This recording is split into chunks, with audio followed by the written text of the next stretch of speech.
the reason that the secret ballot is so important is because coercion is very real, Reverend Sharpton.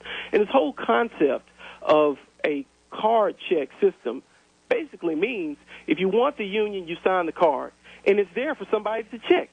So regardless of whether or not you're for or against the union, let's say you're for it, and you sign this card, and the union failed. Well, your boss will have a way to check that card to see who was against him. And then that opens you up to some coercive activities or retribution from your boss.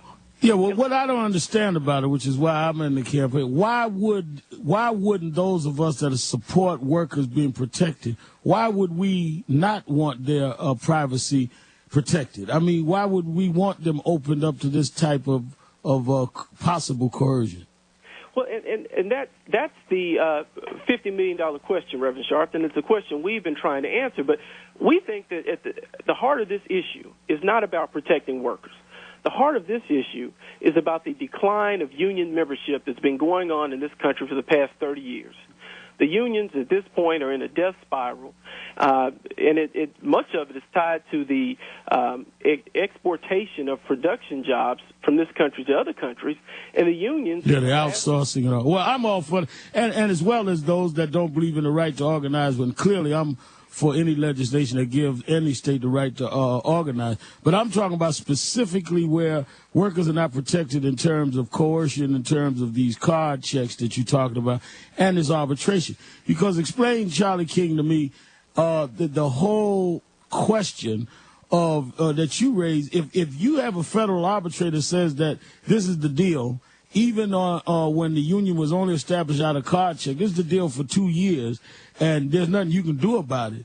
I mean, a lot of the businesses that we have fought for the African-American community to get contracts and subcontracts and all, they could face some very serious problems with this. They could face incredible problems with it. Number one, it divides small businesses so that, the employer and the employee can't even really talk about this stuff, talk about what this contract is. And the second piece of it, going back again to the secret ballot side, is, and Sylvester is exactly right, is that the civil rights movement was predicated on the right to be able to go in and say what you honestly believe without fear of reprisal. That's why we have the secret ballot in electing, our presidents, our elected officials, and it's a critical component of what we've fought for. So let me get this very clear, because I'm going to have a debate on this. We're going to really get into this as we get toward these inauguration. But you're not against organizing unions. We're not saying that workers don't need unions, but we're saying that these two items are going too far. That's your position, Sylvester? Yes, sir. That's mine. And I think that we need to debate it and be real clear about it as this campaign is launched. We're going to do it we'll do it starting next week. Thank you, Sylvester. We're going to kick off, and we're going to have you tell your legislators what you feel about it, one way or another. You know how I am. We keep it real. That's my position. Let's see what yours is. We'll take a break. We'll be right back. Keeping it real. Sharpton. Right after this.